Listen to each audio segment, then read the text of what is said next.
ഇപ്പോൾ കിട്ടിയ വാർത്തയിലേക്ക് വാഗമൺ ടൂറിസ്റ്റ് കേന്ദ്രത്തിൽ റോപ്പ് വേ പൊട്ടി 15 പേർക്ക് പരിക്കേറ്റവരെ ഈരാറ്റുപേട്ട കട്ടപ്പന ആശുപത്രികളിൽ പ്രവേശിപ്പിച്ചു. വിവരങ്ങളുമായി ജി ശ്രീജിത്ത് ചേരുകയാണ്. ശ്രീജിത്ത്, എപ്പോഴാണ് അപകടമുണ്ടായത്?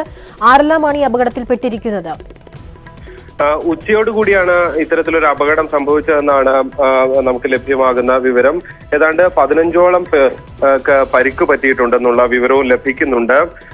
പക്ഷേ ആരുടെയും പരിക്ക് ഗുരുതരമാണ് എന്ന വിവരം ഇതുവരെ ലഭിക്കുന്നില്ല. പോലീസ് നൽകുന്ന ഈരാറ്റുപേട്ട വാഗമൺ പോലീസ് നൽകുന്ന വിവരപ്രകാരം ആരുടെയും പരിക്കുകൾ ഗുരുതരമല്ല എന്ന പ്രാഥമിക വിവരമാണ്. പക്ഷേ ഈ വീഴ്ചയിൽ പലർക്കും ഒടിവും ചതവും ഒക്കെ സംഭവിച്ചിട്ടുണ്ട്.